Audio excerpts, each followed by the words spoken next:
What's up, guys? Mickle here, and we just got some breaking news in the Ripple SEC case. Ripple just filed their response to the SEC appealing Judge Torres' decision. In this video, I want to go over what Ripple had to say about the SEC's appeal, why they don't think Judge Torres should accept it. Now, we're also going to go over what all the different lawyers are saying about whether or not the SEC will be allowed to appeal this decision. Just so you guys know, essentially what's happening is the SEC asked Judge Torres to appeal her decision. Judge Torres has to either say yes or no. Ripple was giving their reason why Judge Torres would say no. I want to show you what John Deaton and Jeremy Hogan and all the other lawyers are saying about whether or not Judge Torres is going to let the SEC appeal this decision. This is really important because essentially this is going to decide how much clarity Ripple has to run their business in the United States. In this video, we're going to go over all of that, but towards the end of the video, I want to show you exactly why the United States absolutely needs Ripple to stay competitive going into the future. This is something that I think really gets overlooked with the ongoing Ripple SEC case, but make sure to stick around to the end of the video to see that. You are not going to want to miss it. Like always, your support means so much to this channel. If you enjoy these videos, make sure to take a quick second to like this video and subscribe to my channel. It's really going to help me out so much. Also, if you ever need a good place to buy some XRP or the Flare token, make sure to check out my favorite exchange uphold down in the description of this video. With that said, though, let's jump right into it, and I hope you guys enjoy the content. So just a couple minutes ago, we actually saw Ripple file its opposition to the SEC asking Judge Torres to appeal the case.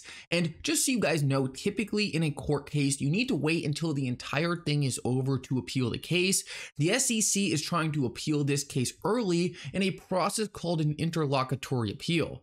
Now, for the SEC to actually win this, they need to prove that it's some kind of emergency and it's absolutely necessary that they appeal the case now. Or else they're supposed to wait until it's over, and we all know it still has to go to trial. So the SEC is essentially saying, we don't want to wait for this case to go to trial. We are terrified of what Judge Torres just ruled on. We need to do this appeal now. Essentially, the SEC is just mad that they lost, and they don't want to have to wait years for that decision to possibly be reversed. They want to try to do it now. So essentially, they need to ask Judge Torres, because this is an extreme measure, will you let us appeal it? If they waited till the end of the case, they could just appeal it. They wouldn't need Judge Torres' permission. So first, I want to break down what Ripple's response to this actually was, but then I want to go over what lawyers like John Deaton are saying about this to give us a good idea about whether or not Judge Torres is going to let this appeal go through. So Stuart Alderati actually tweeted out in response to Ripple's motion. He says, "We oppose the SEC's request for an interlocutory appeal. There is no extraordinary circumstance here that would justify departing from the rule requiring all issues as to all parties to be resolved before an appeal." So essentially what Stuart Alderati is saying here is this was a very normal ruling. There was nothing out of the ordinary. There is no way the SEC should be allowed to cut in front of the normal process and ask for an appeal now. Now, they said it in a lot more technical words in their response. We're not going to go through this entire thing. It was mostly just case law, citing different times where parties were not allowed to do what the SEC is trying to do. And overall, it seems like what most of the lawyers are saying is in a typical circumstance, Ripple would be right. The SEC should not be able to cut in front of the process and say, we want to appeal now because we didn't like Judge Torres' ruling. That is typically not allowed. But I want to read you what John Deaton actually said, what he thinks is going to happen, because I really do think what John Deaton said here is probably going to be what plays out. And I think it's actually a lot more bullish than many people are initially going to understand it as. So John Deaton said, "Excellent response. The even stronger argument will be coming next from Brad Garlinghouse and Chris Larson's attorneys related to the SEC's request for a stay. If it wasn't for the rank-off ruling, I would lean towards Judge Torres denying the SEC's request to file a motion for interlocutory appeal. The SEC doesn't come close to meeting the standard justifying an early appeal. But with the rank-off ruling out there, her allowing the SEC to write a formal motion will give her an opportunity to further demonstrate why her decision is sound and based on evidence, and thus making her decision even more appeal-proof." So this is an extremely interesting insight by John Deaton, and I think he's spot on.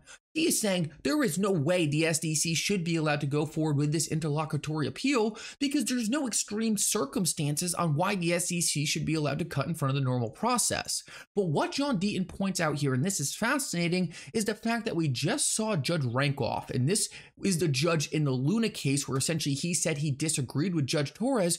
We just saw him come out and kind of stir up the market and kind of give people reason to say, was Judge Torres right? Was she wrong? And what John Deaton is saying here is he thinks Judge Torres is going to use this request by the SEC to come back and answer all Judge Rakoff's questions.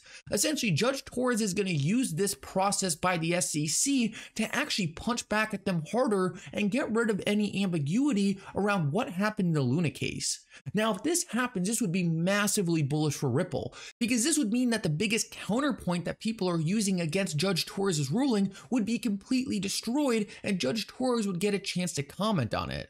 This would make it even harder for the SEC to actually appeal the decision at the end of the case. So to sum it all up in a very simple way, John Deaton does not think the SEC should be winning this interlocutory appeal, but he thinks Judge Torres is going to let them file it simply so she can come back and answer all the critics on her original ruling.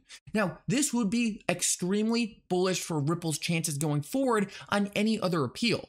So for me, I really do hope she does let the SEC appeal this. We all know the SEC's lawyers have been terrible, they've been sloppy, they've made bad arguments. I don't think they're going to win any appeal either way. If we get another chance for Judge Torres to slap down the SEC a second time, I just think it's going to be a terrible look for the SEC. It's going to make it extremely hard for them to win any case going forward. And overall, I just like Ripple's chances with Judge Torres at the judge at any stage with the SEC. So I really do hope the SEC is allowed to appeal this. I hope Judge Torres slaps them down a second time and puts the SEC back in their place. I want to quickly move on though and show you an interview that kind of popped up on my feed just today. And while this isn't a recent interview, it's one that didn't get a lot of attention. And I just want to show it to you because so many people get confused why Ripple is going to be so important to the United States. Guys, before I play this interview for you, understand the United States needs to stay competitive in the cryptocurrency space. Cryptocurrencies and blockchain technologies are the future of moving value.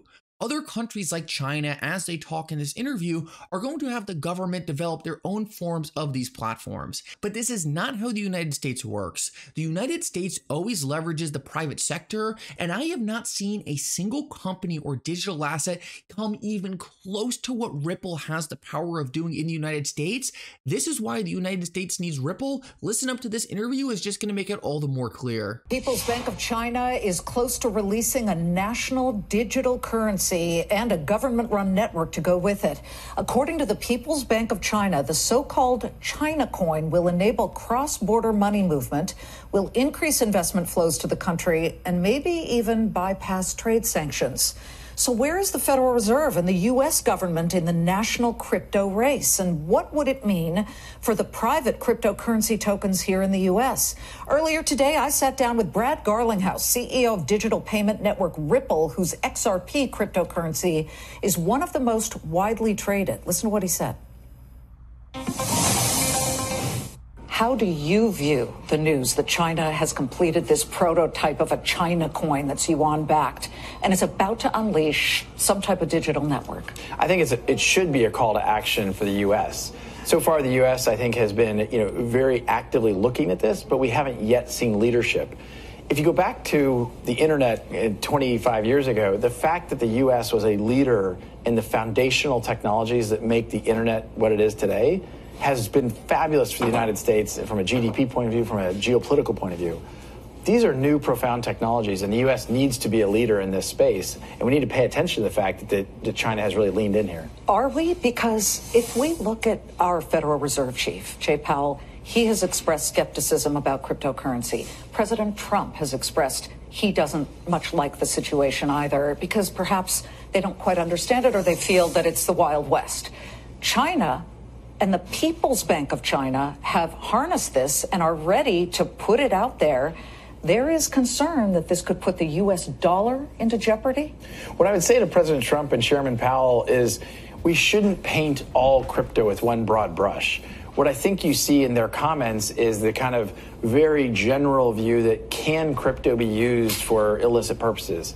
Can crypto be used for anonymous transactions? The U.S. should not take a blind eye and not recognize that not all of this is about those illicit use cases. And then the reason why I think China is leaning in is because they see that future. But China says that they could use their China coin to surpass or do a workaround the sanctions that the U.S. has put into place on certain countries. And so I think you're right that part of the opportunity they see is how can they dislodge the U.S. dollar. What Ripple is trying to do isn't at all to compete with the U.S. dollar, to compete with really any fiat currency. We're simply trying to use our technologies and use the open source technology of the XRP ledger to reduce the frictions in these payments. Right there, that is the most important point. Ripple is not trying to disrupt the dollar. Ripple is not trying to disrupt these institutions. They are trying to help them compete. Ultimately, other countries are not slowed down by the SEC. Other countries are going to build these technologies and build more efficient rails for payments. Eventually, the United States is going to capitulate and realize that if they don't start innovating, if they don't try to keep up, they are going to lose their platform as the center of the global financial system. The United States desperately needs Ripple and XRP. Eventually, this whole anti-crypto stance is going to have to end because it is clear to everyone that these cryptocurrency technologies, these blockchain solutions are the future of moving value all around the world. The United States needs Ripple. XRP is literally the solution to America retaining its global dominance in the financial sector. Anyway, guys, thank you so much for coming. I hope you enjoyed this update. If you did, make sure to like and subscribe. It really does mean so much. And for now, Mickle out.